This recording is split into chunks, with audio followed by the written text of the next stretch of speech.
about my thoughts, not only on the tragedies that we have been experiencing over these past months, and especially these last couple of days with the shootings of our black men, but what I'm coming to learn over my 23-year journey of being a white man, living and ministering amongst my black family here in several inner cities of Chicago.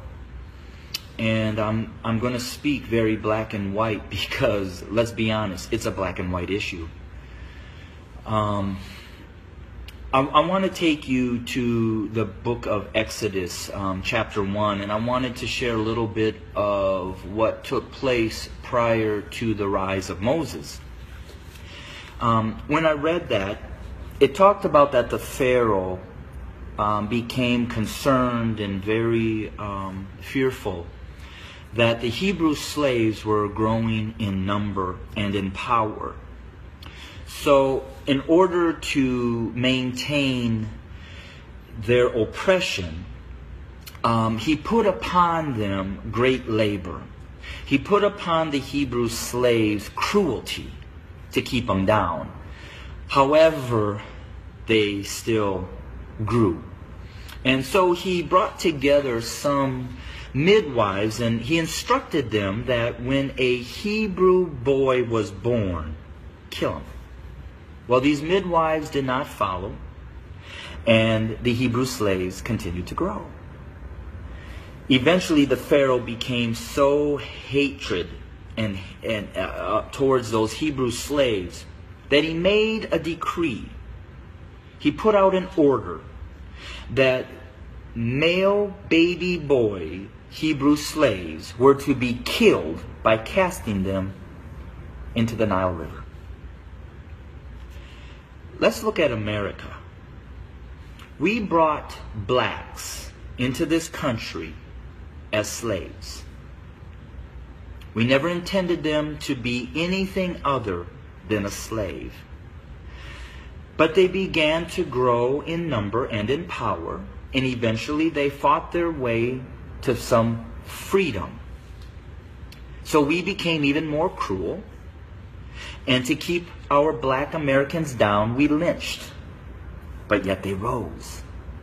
So then we used the welfare system, the criminal justice system, to keep them down, to contain them, to destroy them. But yet they rose, and they're rising. Then we built prisons and jails to hold them. Yet they rose. And so now we are doing exactly what the Pharaoh did at the end, sending out a decree: kill them. So until we admit that when we wrote this Constitution that all men are created equal, that we never intended to include our black brothers and sisters, our nation may end up facing exactly what the Egyptians faced when they refused to let God's people go. So I'm going to say this to my white fellow Americans, that the bloodshed that is on its way is not on the hands of our fellow black Americans, but is on our hands.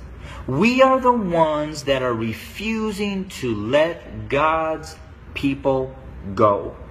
We are the ones that are refusing to acknowledge that we do not value our black brothers and sisters as equal individuals or equal Americans as us white men.